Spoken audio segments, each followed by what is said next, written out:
Meus irmãos, ainda no mesmo espírito de adoração, abramos a palavra de Deus em Atos capítulo 17. Para aqueles que estão nos visitando, aos domingos à noite temos pregado em Atos e já estamos no capítulo 17. Começamos desde o capítulo 1. Atos dos Apóstolos narra, na verdade, os atos do Cristo exaltado, do Cristo ressurreto, fazendo avançar o seu reino. Ele derramou o seu Espírito sobre a sua igreja, para que o Evangelho pudesse ser anunciado e por meio do Evangelho o seu reino chegasse aos confins da terra. Atos 17, de 1 a 34. O título da nossa mensagem é O Evangelho no Tribunal da Razão. O Evangelho no Tribunal da Razão. Diz assim a palavra do Senhor: Tendo passado por Anfípolis e Apolônia, chegaram a Tessalônica, onde havia uma sinagoga de judeus. Paulo, segundo o seu costume, foi procurá-los e, por 3 sábados, arrasou com eles acerca das Escrituras, expondo e demonstrando ter sido necessário que o Cristo padecesse e ressurgisse dentre os mortos. E este, dizia ele, é o Cristo, Jesus, que eu vos anuncio. Alguns deles foram persuadidos e unidos a Paulo e Silas, bem como numerosa multidão de gregos piedosos e muitas distintas mulheres. Os judeus, porém, movidos de inveja, trazendo consigo alguns homens maus dentre a malandragem, ajuntando a turba, alvoroçaram a cidade e, assaltando a casa de Jason, procuravam trazê-los para o meio do povo. Porém, não os encontrando, arrastaram Jason e alguns irmãos perante as autoridades, clamando: estes que têm transtornado o mundo chegaram também aqui, os quais Jason hospedou. Todos estes procedem contra os decretos de César, afirmando ser Jesus outro rei. Tanto a multidão como as autoridades ficaram agitadas ao ouvirem essas palavras. Contudo, soltaram Jason e os mais, após terem recebido deles a fiança estipulada. E logo durante a noite, os irmãos enviaram Paulo e Silas para Bereia. Ali chegados, dirigiram-se à sinagoga dos judeus. Ora, estes de Bereia eram mais nobres que os de Tessalônica, pois receberam a palavra com toda a avidez, examinando as Escrituras todos os dias, para ver se as coisas eram de fato assim. Com isso, muitos deles creram, mulheres gregas de alta posição e não poucos homens. Mas logo que os judeus de Tessalônica souberam que a palavra de Deus era anunciada por Paulo também em Bereia, foram lá excitar e perturbar o povo. Então, os irmãos promoveram sem detença a partida de Paulo para os lados do mar. Porém, Silas e Timóteo continuaram ali. Os responsáveis por Paulo levaram-no até Atenas e regressaram trazendo ordem a Silas e Timóteo para que o mais depressa possível fossem ter com ele. Enquanto Paulo os esperava em Atenas, o seu espírito se revoltava em face da idolatria dominante na cidade. Por isso dissertava na sinagoga entre os judeus e os gentios piedosos, também na praça todos os dias entre os que se encontravam ali. E alguns dos filósofos epicureus e estoicos contendiam com ele, havendo quem perguntasse: que quer dizer esse tagarela? E outros: parece pregador de estranhos deuses, pois pregava Jesus e a ressurreição. Então, tomando-o consigo, levaram a Areópago, dizendo: podemos saber que nova doutrina é essa que ensinas? Posto que nos trazes aos ouvidos coisas estranhas, queremos saber o que vem a ser isso. Pois todos os de Atenas e os estrangeiros residentes de outra coisa não cuidavam, senão dizer e ouvir as últimas novidades. Então Paulo, levantando-se do meio do Areópago, disse: senhores atenienses, em tudo vos vejo acentuadamente religiosos. Porque passando e observando os objetos de vosso culto, encontrei também um altar no qual está inscrito: ao Deus desconhecido. Pois é esse que adorais sem conhecer, é precisamente aquele que eu vos anuncio. O Deus que fez o mundo e tudo o que nele existe, sendo ele Senhor do céu e da terra, não habita em santuários feitos por mãos humanas, nem é servido por mãos humanas, como se de alguma coisa precisasse. Pois ele mesmo é quem a todos dá vida, respiração e tudo mais. De um só fez toda a raça humana, para habitar sobre toda a face da terra, havendo fixado os tempos previamente estabelecidos e os limites da sua habitação, para buscarem a Deus, se porventura, tateando, o possam achar, bem que não está longe de cada um de nós, pois nele vivemos, nos movemos e existimos, como alguns dos vossos poetas têm dito, porque dele também somos geração. Sendo, pois, geração de Deus, não devemos pensar que a divindade é semelhante ao ouro, à prata ou à pedra, trabalhados pela arte e imaginação do homem. Ora, não levou Deus em conta os tempos de ignorância. Agora, porém, notifica aos homens que todos em toda parte se arrependam, porquanto estabeleceu um dia em que há de julgar o mundo com justiça por meio de um varão que destinou e acreditou diante de todos, ressuscitando-o dentre os mortos. Quando ouviram falar de ressurreição de mortos, uns escarneceram e outros disseram, a respeito disso te ouviremos noutra ocasião. A essa altura, Paulo se retirou do meio deles. Houve, porém, alguns homens que se agregaram a ele e creram. Entre eles estava Dionísio Areopagita, uma mulher chamada Dâmaris, e com eles outros mais. Amém. Meus amados irmãos, as mesmas verdades que fundamentam o nosso discurso no debate público devem ser aquelas que moldam a nossa mentalidade, guiam as nossas decisões e que direcionam o nosso agir. Hoje nós temos reclamado, e com razão, que a religião não pode ser excluída do debate público. A religião não é assunto da vida privada, a religião é pública. O cristianismo é público, o evangelho deve ser público, ele precisa ser proclamado. E ele precisa ocupar a tribuna. Ele precisa colocar a proposta de vida que ele apresenta. Porém, nós precisamos, na hora que temos o debate público do evangelho, entender que as mesmas verdades que nós usamos para debater devem moldar toda a nossa mentalidade, devem guiar todas as nossas decisões e devem direcionar o nosso agir. As mesmas verdades, isso porque as mesmas verdades que pregamos são aquelas pelas quais nós devemos viver.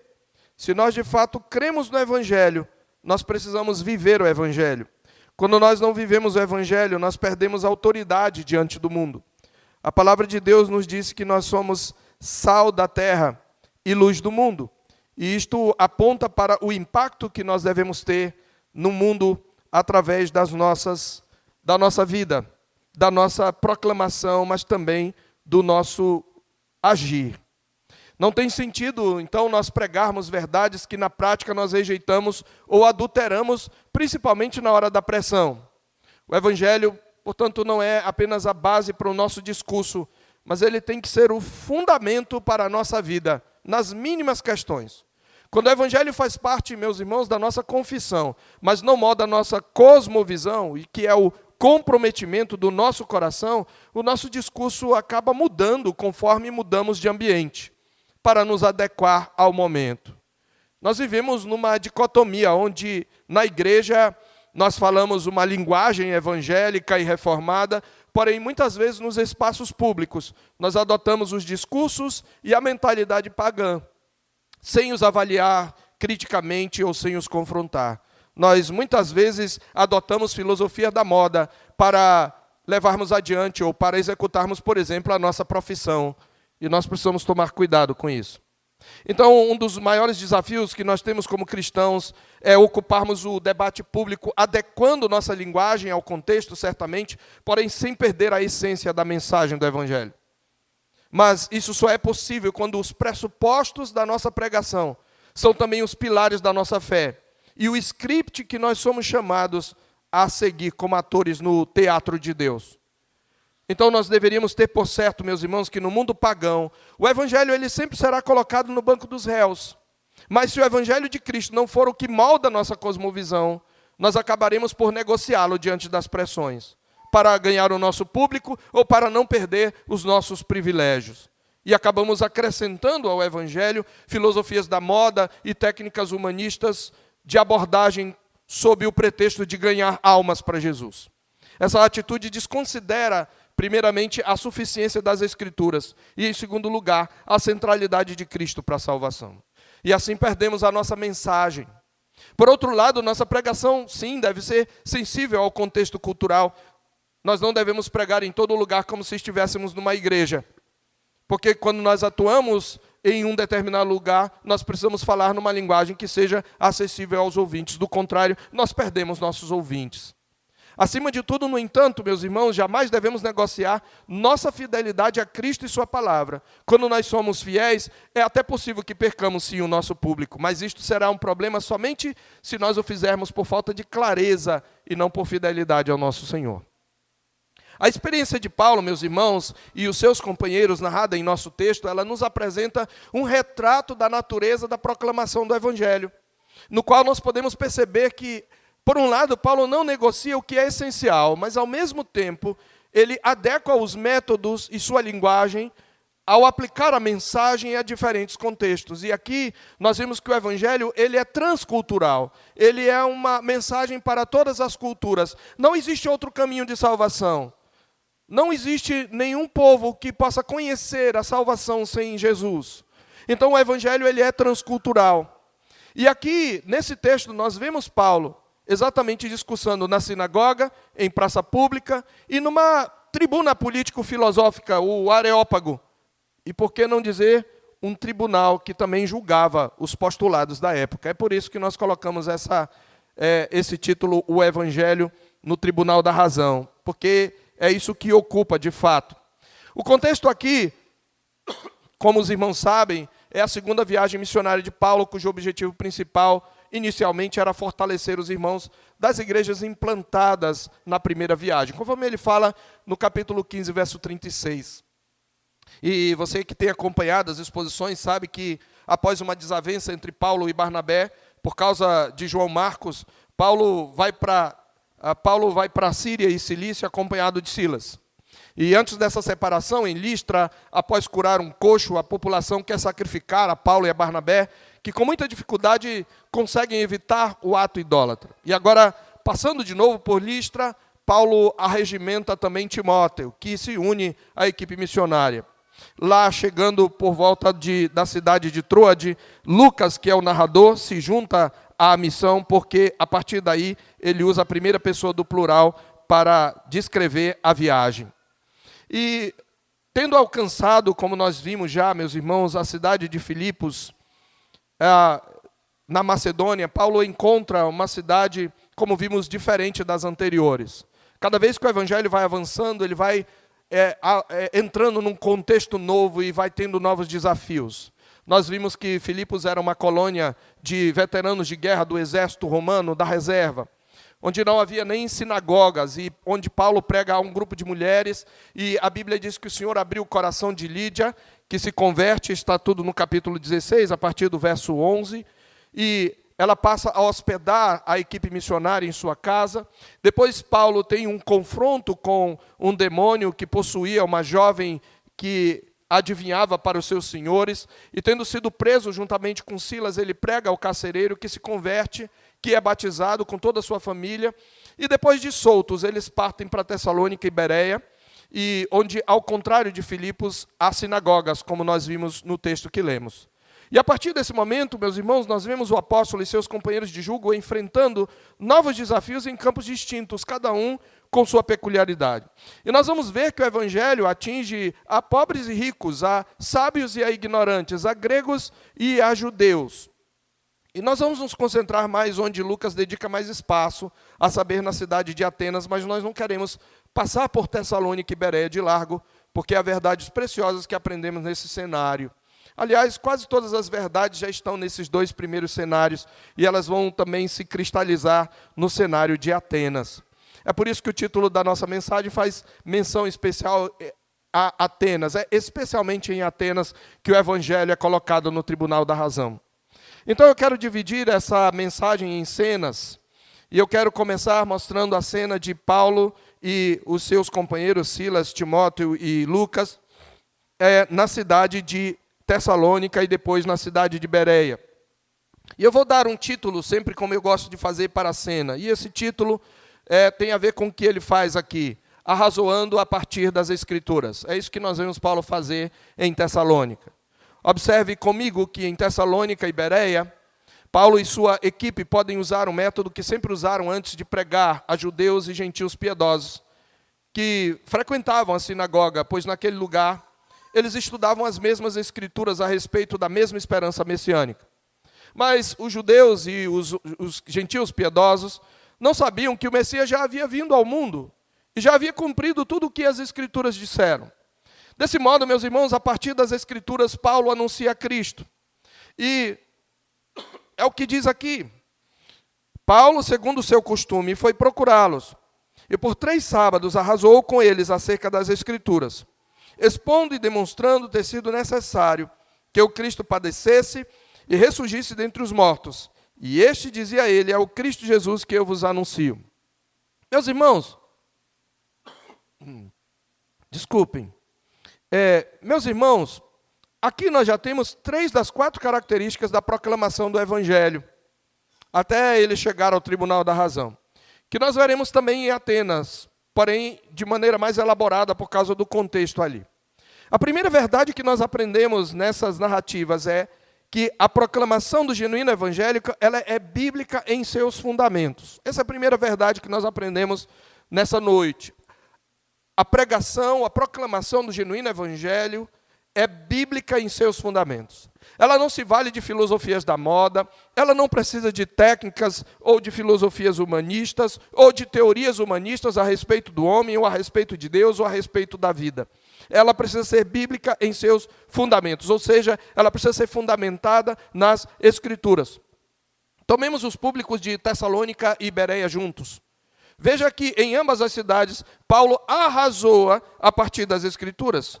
Ele foi procurá-los e por 3 sábados arrasou com eles acerca das Escrituras.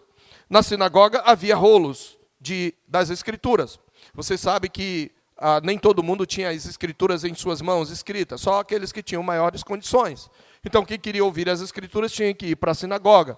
Então, esse era um lugar perfeito para que eles pudessem ali arrazoar a partir das Escrituras, como diz o verso 2, expondo.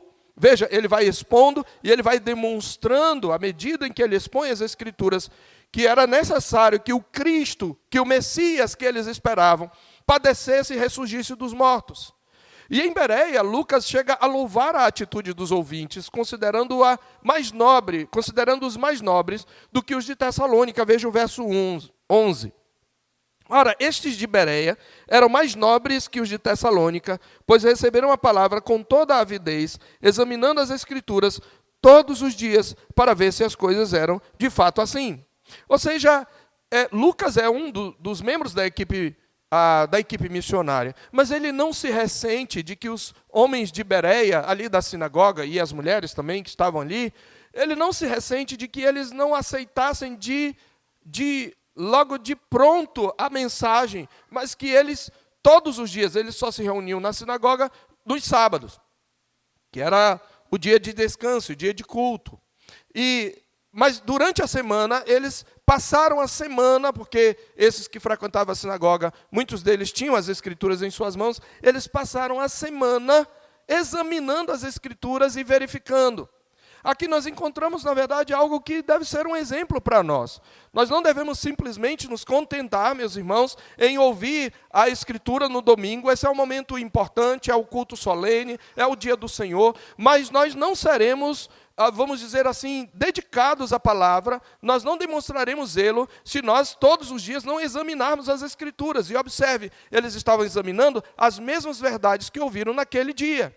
E é isso que Deus quer de nós, meus irmãos. Muitas vezes nós falhamos em não reter as Escrituras, porque nós nos contentamos em ouvir aqui no domingo as Escrituras, mas na segunda-feira nós, muitas vezes, na terça, na quarta, nós não revisamos as nossas notas, nós não tratamos com nossos filhos daquilo que foi tratado, nós não aproveitamos para revisar o que aprendemos, meditar no que aprendemos e aplicar à nossa vida. Se a proclamação do Evangelho é bíblica em seus fundamentos, os ouvintes do Evangelho que já creram nele precisam examinar as Escrituras todos os dias para aplicar as verdades ouvidas. Esta é a primeira verdade que nós encontramos aí. Aí nós temos uma segunda cena. Paulo é encontrado na sinagoga não apenas arrazoando a partir das Escrituras, mas ele é encontrado também, em segundo lugar, anunciando Cristo. Ele não apenas extrai algumas curiosidades bíblicas, nem, observe, Paulo não expõe as Escrituras para extrair lições de moral, o que teria sido bem recebido pelos frequentadores da sinagoga. O que ele vai mostrar é como as Escrituras falam a respeito de Cristo. Isso porque se a proclamação do Evangelho não conduz a Cristo, ela não é Evangelho. Muitos pregadores hoje pregam, muitas vezes, mensagens de autoajuda, né? É moda hoje a teologia do coaching, que tem ocupado púlpitos. E que muitas vezes traz algumas verdades que massageiam o ego dos ouvintes, mas não apontam para Cristo. Ou quando se conta uma história, por exemplo, da Bíblia, uma história do Velho Testamento, normalmente se conta do ponto de vista exemplarista, né? Trazendo algumas lições de moral que nós devemos seguir. Mas, na verdade, as Escrituras apontam para Cristo. Se eu falo de Deus, mas eu não aponto para Cristo, não falo da obra de Cristo, eu não falei de Deus. Porque Cristo é o centro do Evangelho.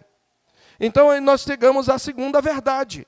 A proclamação do genuíno Evangelho é cristocêntrica em seu conteúdo. Então, ela é bíblica em seus fundamentos, mas ela é cristocêntrica em seus conteúdos. No verso 3, está claro que ele expõe e demonstra que era necessário que o Cristo padecesse, ressurgisse dentre os mortos, e ele diz, este dizia a ele, observe que o pretérito imperfeito mostra que Paulo falou isso várias vezes, este é o Cristo. Quem é o Cristo? Quem é o Messias? Cristo é um equivalente de Messias, ele está falando com judeus. Quem é o ungido de Deus? O Salvador esperado? Jesus, que eu vos anuncio. No versículo 18, ele vai falar a Atenas, aos homens de Atenas, e claramente diz que eles disseram, olha, parece que ele prega estranhos deuses, porque pregava a Jesus e a ressurreição. E depois, no verso 30, ele fala que, no verso 31, que Deus há de julgar o mundo com justiça por meio de um varão que destinou e acreditou diante de todos, ressuscitando dentre os mortos. Observe que Paulo, especialmente em Tessalônica, isso fica claro, ele anuncia que Cristo morreu, ele fala que Cristo precisava padecer, que Cristo ressuscitou e que ele é o Salvador. E a pregação, ela é frutífera em Bereia e em Tessalônica, porém ela é cheia de tensões, não é? Pela perseguição que se levanta. Diz aqui a palavra de Deus, observe aí no verso 4, que alguns deles foram persuadidos em Tessalônica e unidos a Paulo e Silas, bem como numerosa multidão de gregos piedosos e muitas distintas mulheres. Não só judeus, mas gregos que simpatizavam com o judaísmo, e algumas mulheres, possivelmente de posição, que também eram estudiosas das Escrituras, se converteram ao Evangelho. E no capítulo, ainda nesse capítulo lá em Bereia, a palavra de Deus diz no verso 12 que com isso muitos deles creram, mulheres gregas de alta posição e não poucos homens. Então, foi bem frutífera a estada de Paulo em Tessalônica e em Bereia. Porém, houve perseguições. Não foi pacífica, porque os judeus eram os grandes fomentadores dessa perseguição. Você vai verificar ao longo do livro de Atos que ali, a partir da Macedônia especialmente, de cidade em cidade, os judeus acompanhavam onde Paulo ia, para ali insuflar as multidões contra eles, para persegui-los. E por que eles faziam isso?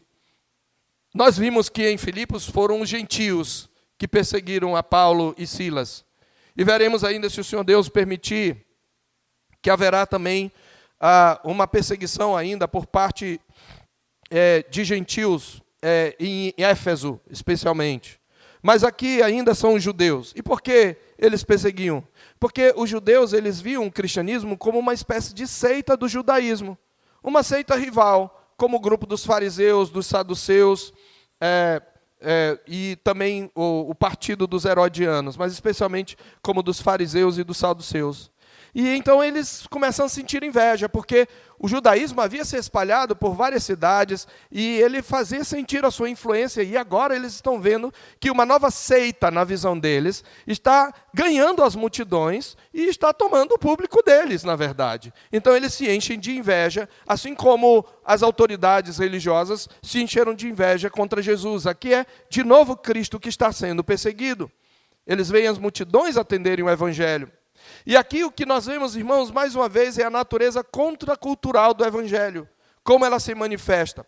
Observe a argumentação dos judeus para insuflar as autoridades gentílicas, versos 4 a 9. Do verso 5 em diante, eles trazem consigo alguns homens maus dentre a malandragem. Eles ajuntavam uma turba, gente que gosta de fazer confusão, não é? Meio que uns black bloc do primeiro século. E eles alvoroçam a cidade, eles assaltam a casa do homem que os hospeda, Jason, que vai ser também mencionado por Paulo como parte de sua equipe missionária em Romanos capítulo 16, verso 21. Ele diz: saúda-vos Timóteo, meu cooperador, e Lúcio, Jason e Sosípatro, meus parentes. Possivelmente Jason era um parente de Paulo. E o hospedava em sua casa. E eles assaltaram a casa de Jason. E olha, eles os levam perante a autoridade e eles chegam lá clamando. Na verdade, aqui significa que eles chegaram gritando. Eles estão realmente fazendo um movimento violento. E eles dizem: estes que transtornaram o mundo também chegaram até aqui. Estes que têm transtornado o mundo, eles sabiam que o evangelho estava exatamente chegando em vários lugares e estava ganhando pessoas. Pessoas estavam se convertendo. E eles dizem, eles têm transtornado o mundo, eles têm conturbado o mundo. E eles usam aqui uma palavra que tem uma conotação um tanto quanto política, na verdade, de desordem social. E no mundo greco-romano, manter a ordem social e a estabilidade era altamente valorizado. Aliás, esse foi um dos legados do Império Romano, não é? Ele chegou a pacificar as estradas, inclusive com bom policiamento, e trazer uma certa paz ali. A Pax Romana era celebrada, principalmente pelos romanos. E nós temos aqui, no entanto, um retrato, meus irmãos, da tensão entre o movimento cristão primitivo e as normas religiosas ou sociais estabelecidas. E esse termo, esse tem transtornado o mundo, ele captura o impacto perturbador que a mensagem do evangelho teve nas comunidades judaicas e pagãs tradicionais, porque o evangelho vai desafiar as crenças e práticas existentes. E o que é que eles fazem? Eles são judeus, eles nem aceitam os costumes romanos, mas eles querem, de fato, destruir aquela seita rival. Então, eles insuflam as autoridades, dizendo, olha, esses homens estão pregando estão procedendo contra os decretos de César, porque eles estão afirmando ser Jesus outro rei.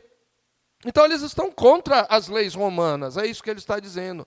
Eles estão contra a própria religião estatal romana, que ordenava a adoração a César. Isso, meus irmãos, nos leva à terceira verdade sobre o Evangelho. A proclamação do genuíno Evangelho, ela é confrontadora em suas aplicações. Ela sempre vai confrontar. Veja, o Evangelho é transcultural, porque ele traz uma mensagem que é para todas as culturas, porque o caminho da salvação é único e todas as nações precisam conhecer a Cristo. Mas ele também é contracultural, porque ele vai de encontro com aquilo que na cultura está contra a lei de Deus.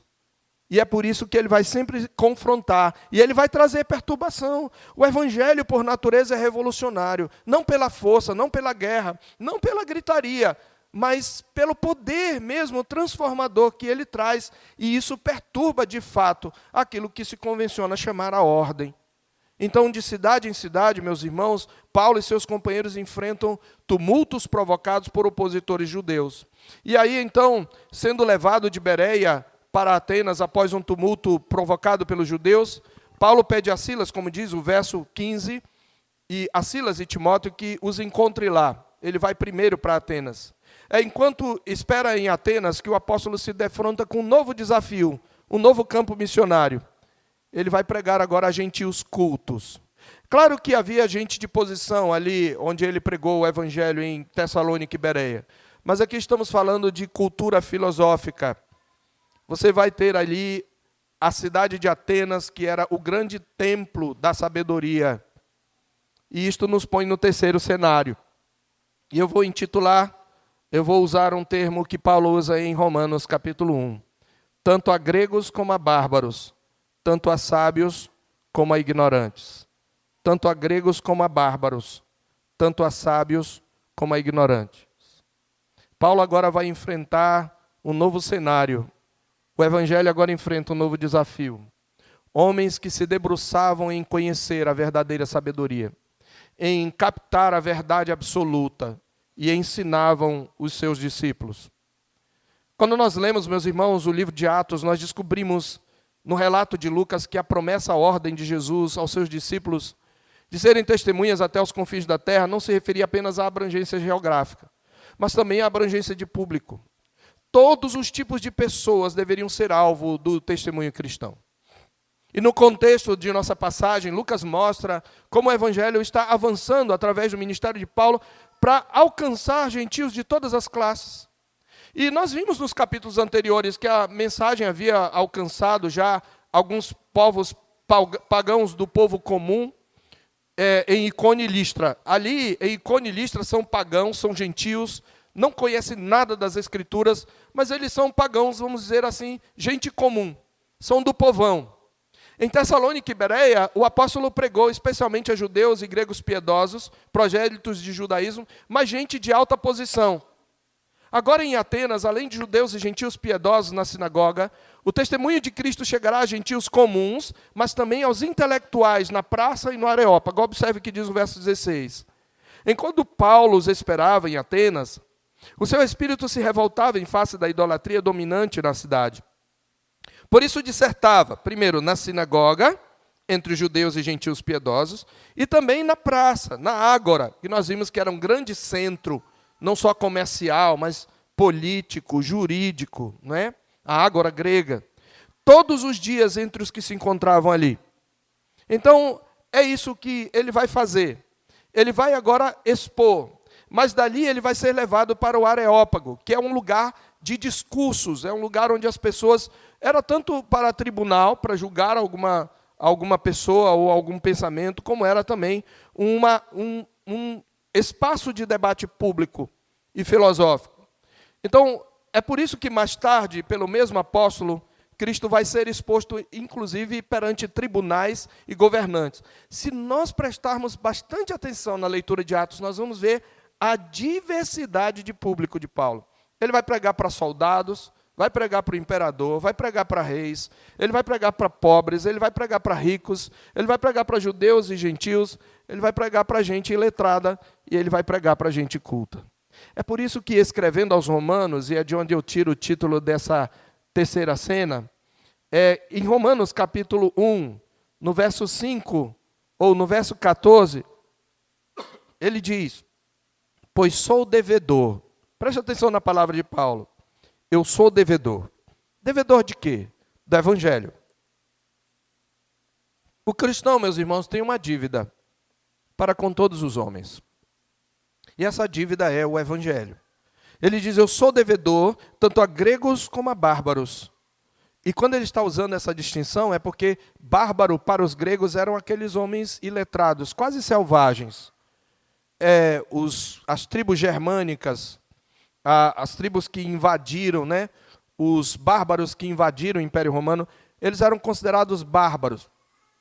Eles usavam isso porque vem de alguma coisa, bárbaro vem de alguma coisa que traz a ideia de balbuciar. Eles mal balbuciavam, porque os gregos não conheciam a língua dos bárbaros. Então eles os tinham por iletrados. E de fato eles não conheciam escrita, a maioria deles. E Paulo está dizendo, eu sou devedor a gregos, os cultos gregos e os bárbaros, tanto a sábios como a ignorantes. Paulo havia, meus irmãos, entendido a que chamamos de missio Dei, a missão de Deus. E é mais tarde, por ordem do Senhor, de quem receber a graça e apostolado por amor do seu nome, que o apóstolo ordenaria à igreja a mesma atitude. Ele escreve a Timóteo e ele recomenda, lá em 1 Timóteo, capítulo 2, ele diz... ou em 2 Timóteo, capítulo 2, ele vai dizer que ele deve transmitir a homens fiéis. E em 2 Timóteo, capítulo 4, verso 1, ele diz, eu eu te conjuro perante Deus e os anjos eleitos e Cristo Jesus, que há de julgar vivos e mortos, prega a palavra, insta, quer seja oportuno, quer não, corrige, repreende, exorta com toda longanimidade e doutrina. E aqui nós temos, então, Paulo pregando num outro contexto. E nós vamos perceber como o discurso de Paulo muda em sua linguagem, mas mantém o seu conteúdo. E aqui nós chegamos a uma quarta verdade. A proclamação do genuíno evangelho é adaptável em seus métodos. Ela é adaptável e contextual em seus métodos. Nós precisamos, quando trazemos o evangelho para um novo local, pregar numa linguagem que aqueles que estão ali ouçam. E, antes de tudo, eu preciso trazer uma aplicação. Eu acabei de falar que Paulo pregava e se sentia devedor a sábios e a ignorantes, a gregos e bárbaros. Irmãos, nós não temos autorização para sermos seletivos na pregação do evangelho.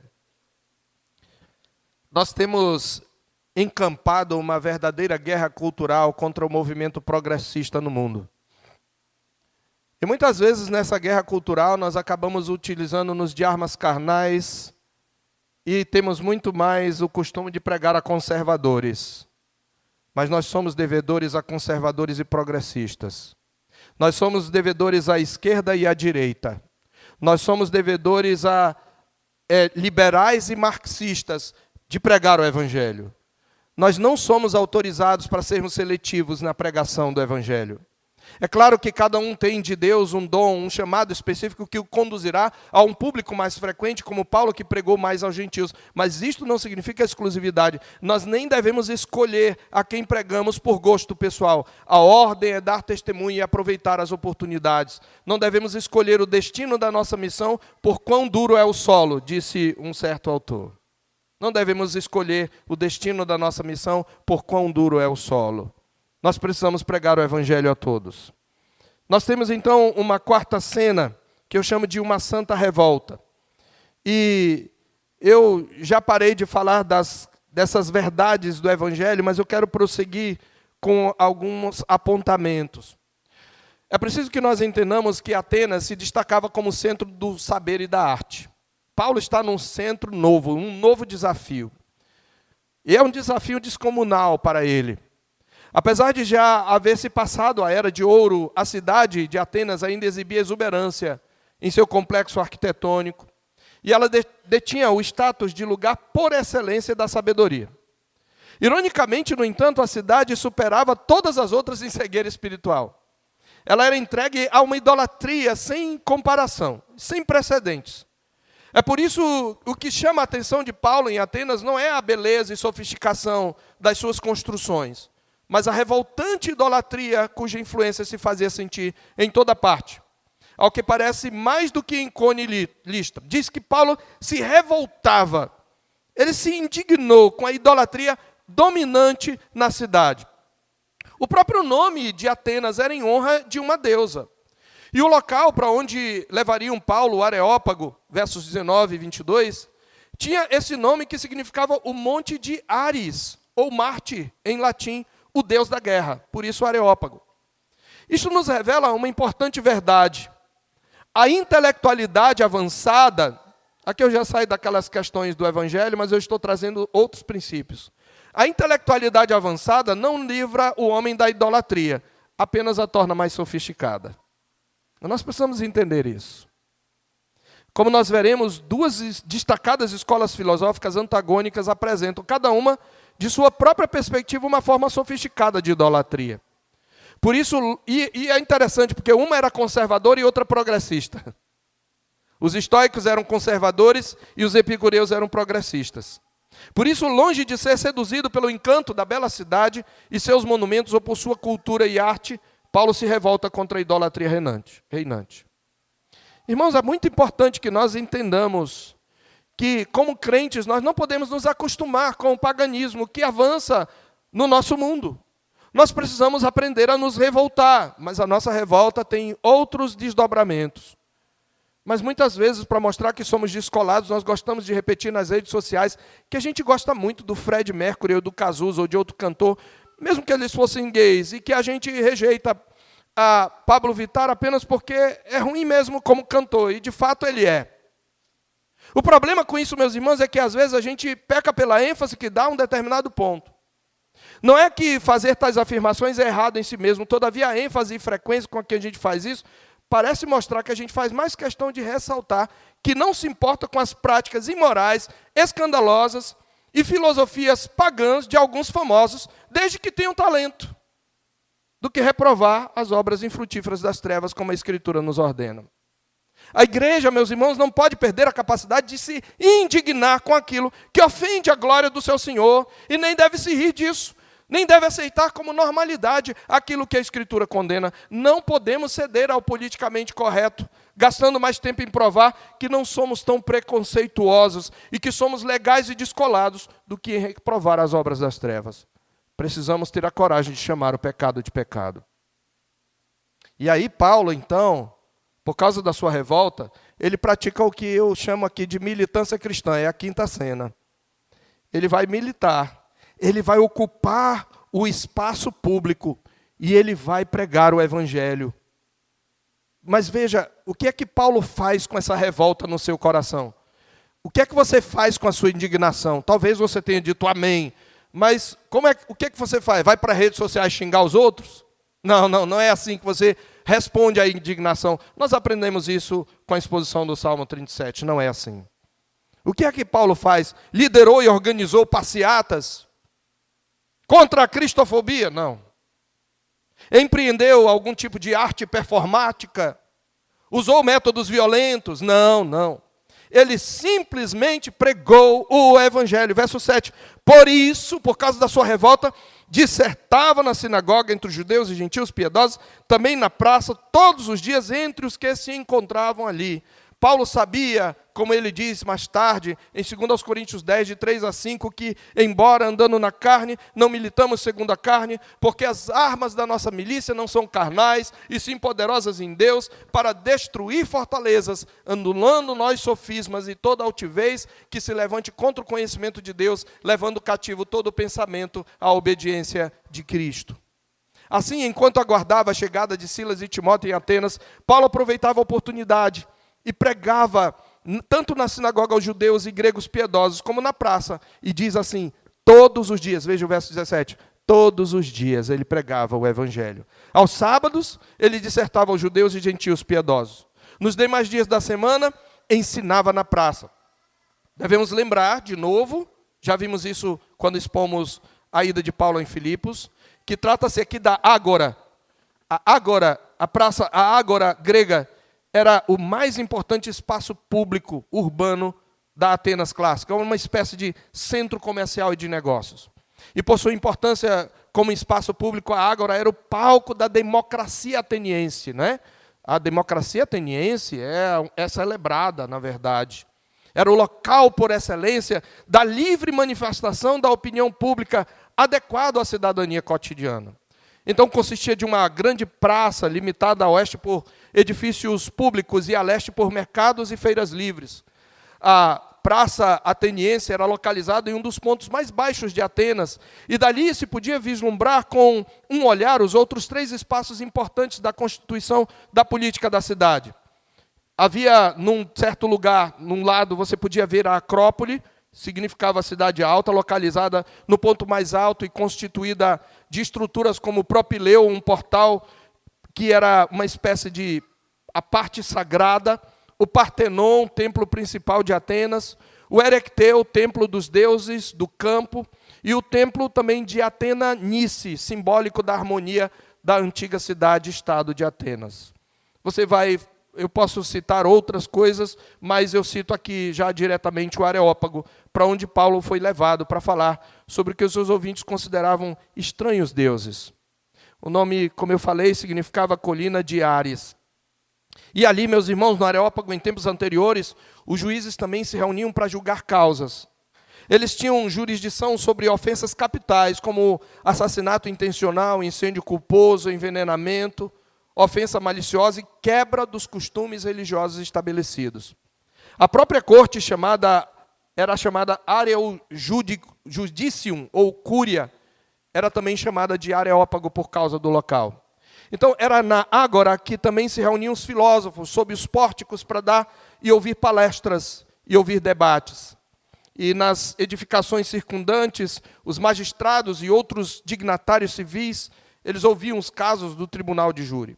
O Senado ali se reunia para discutir questões políticas. Veja a importância desse lugar. Era um verdadeiro caldeirão cultural e intelectual, o retrato de uma sociedade pagã pluralizada, cercada de templos e ídolos. É nesse contexto novo que os filósofos estoicos e epicureus, veja o verso 18, os filósofos estoicos e epicureus, com seus respectivos discípulos, debateram com Paulo, certamente diante de uma plateia que não cuidava, se não ouvir as últimas novidades. Parece a nossa época, não é? E agora é mais fácil, porque é só você passar a timeline, só rodar, passar o dedo para cima, né? Você vai ver todas as últimas novidades, os últimos ensinamentos, as últimas notícias. É o que está escrito aqui. Alguns dos filósofos epicureus e estoicos contendiam com ele, havendo quem perguntasse: o que quer dizer esse tagarela? E outros: parece pregador de estranhos deuses, pois pregava a Jesus e a ressurreição. Diz aqui que eles levaram Paulo para o Areópago porque os atenienses, os estrangeiros residentes, verso 21, de outra coisa não cuidavam, senão dizer ou ouvir as últimas novidades. Tem muita gente se interessando hoje pela teologia reformada. Talvez você que está nos visitando esteja entre essas pessoas. Mas eu preciso dizer uma coisa para você. Não se deixe levar apenas pela beleza intelectual da teologia reformada. Você precisa entender que o alvo é Cristo. Se você busca essa teologia apenas porque você quer uma novidade, alguma coisa mais consistente, uma boa teologia para chamar de sua, você não entendeu a teologia reformada. Porque ela é cristocêntrica. É Cristo que deve ser pregado. É em Cristo que você deve crer. É por Cristo que você deve andar e viver. Então é nesse contexto que os filósofos estoicos e epicureus, com seus respectivos discípulos, debateram com Paulo. E veja, é interessante isso, né? Porque a arma por excelência de um autêntico ativismo cristão é a pregação do Evangelho. O Evangelho não pode ser substituído por nenhuma ideologia, ainda que seja uma suposta direita conservadora. Se você funde ideologias com o Evangelho, você perdeu a sua mensagem e você está se arriscando a se perder também. Eu não quero dizer com isso que você não possa participar como cidadão de certas manifestações populares, depois de averiguada a legitimidade do ponto de vista bíblico, ético e legal, bem como o contexto e a atitude das pessoas que vão participar. O meu ponto, no entanto, irmãos, é que a gente está se manifestando nas redes sociais acerca de questões político-ideológicas, e isto não é errado, mas a gente cria e incentiva correntes para assinar petições, isto não é errado, mas quanto de nosso zelo é aplicado na evangelização? Seja nas praças, na universidade, na escola, no trabalho, em casa. Quanto de nossas palavras, no nosso WhatsApp, no Instagram, está sendo investido em apresentar Cristo às pessoas ao nosso redor? Quanto de nosso discurso nas redes sociais aplica o Evangelho às questões e dilemas da sociedade contemporânea? Quantas das nossas discussões apontam para Cristo? Parece-me que no afã de demonstrar a relevância do cristianismo, para responder às preocupações da nossa geração, sem perceber, nós vamos perdendo foco. Na maioria das vezes, nós ficamos no debate político, que tem o seu lugar e o seu momento, mas que não pode ser o foco principal da militância cristã. O alvo é o Evangelho de Cristo, é proclamar Cristo. Se o meu debate não leva a Cristo, ele é inútil. E eu não estou cumprindo a minha missão. Paulo, então, vai discutir. E eu não vou entrar nesse discurso, porque eu quero tratar na próxima mensagem, se o Senhor Deus me permitir. Porque há muita riqueza no discurso de Paulo. Você vai ver na próxima mensagem, que não será no próximo domingo, mas somente no último domingo do mês, se Deus quiser, como Paulo ele vai, a partir do debate com os estoicos e epicureus, ele vai pregar a Cristo. Ele não vai citar as Escrituras de memória como ele faz na sinagoga, porque eles não conhecem a Bíblia. É um povo que nunca ouviu de Bíblia. Mas ele vai ser bíblico em sua abordagem, ele vai ser cristocêntrico. Ele vai confrontar tanto o estoicismo como o epicurismo, tanto os conservadores como os liberais, e ele vai fazer correções. Ao que parece, nós vamos ver, e eu estou só dando um spoiler, se o Senhor Deus permitir, nós vamos ver, que Paulo até parece ter um pouco mais de proximidade com o estoicismo, mas ele ainda vai ver problemas ali. Isso merece uma mensagem. A gente vai falar um pouco do que era o epicurismo, do que era o estoicismo e como Paulo prega.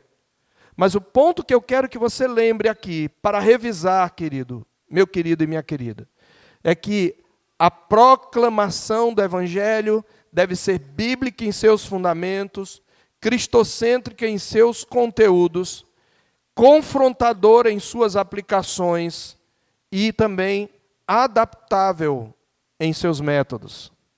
Nós precisamos ter essas características quando nós vamos evangelizar. E não podemos nos esquecer que nossa militância nesse mundo, ela envolve essencialmente a proclamação do Evangelho. Como disse o reverendo Felipe Fontes, o que estamos fazendo aqui agora é um ato político. Nós proclamamos o rei. Você vê os passos da liturgia? Reconhecendo a presença do rei. Nós temos um rei que governa todas as coisas. Suplicando a misericórdia do rei. Celebrando a glória do rei. Ouvindo a palavra do rei. Nós estamos proclamando que Jesus é rei. E os judeus entenderam as implicações políticas. Por isso eles lá em Tessalônica acusaram Paulo e Barnabé. Eles estão falando de outro rei que não César. E de fato, a partir principalmente de Nero, o Império Romano vai passar a perseguir a igreja, porque os cristãos não se curvavam às imagens de César. A nossa militância consiste no Evangelho. Nós não podemos nos desviar, irmãos, para uma alegada guerra cultural e nos esquecer de que se nós não proclamarmos a Cristo, nós não estamos cumprindo a nossa missão, mesmo que nós falemos de valores conservadores. Cristo deve ser o nosso alvo. E as Escrituras devem ser o nosso fundamento. E nós temos que ser confrontadores em nossa abordagem, sim. O Evangelho, onde ele chega, ele transtorna a cultura onde ele está. E isso vai gerar oposição. Você está pronto? Você está disposto? O que você tem feito no seu campo, no campo onde Deus te coloca, que é no seu trabalho, na sua escola, na sua vizinhança e na sua casa? Que o Senhor Deus nos dê a graça de proclamarmos esse genuíno Evangelho de maneira bíblica, cristocêntrica, confrontadora e, ao mesmo tempo, contextual àqueles a quem nós somos chamados. Vamos curvar nossa cabeça e vamos orar ao Senhor. Senhor, nosso Deus e Pai, nós bendizemos o Teu nome e nós Te glorificamos, ó Pai, porque a Tua palavra é muito clara. Ela nos mostra, ó Deus, todos os aspectos do genuíno Evangelho e a natureza dessa proclamação, Senhor. Que o Senhor esteja nos mostrando e nos ajudando a sermos de fato fiéis à nossa missão, a não a confundirmos com uma guerra ideológica, a não a confundirmos com uma luta política, porque enquanto o Evangelho em que cremos tem implicações ideológicas e políticas, ele não é uma ideologia, ele não é um movimento político, sobretudo. Ajuda-nos a entender, Pai, que a verdadeira transformação, a verdadeira revolução, ela será levada a efeito pela simples pregação do genuíno Evangelho. E uma pregação coerente, na qual nós vivemos aquilo que pregamos. Ajuda-nos, desafia-nos, faz-nos refletir sobre as atitudes erradas que muitas vezes temos tido, ó Deus, a pretexto de uma guerra cultural, e que nos faz esquecer do principal, que é o nosso Cristo. Que a Ele seja a honra e a glória pelos séculos dos séculos. Amém.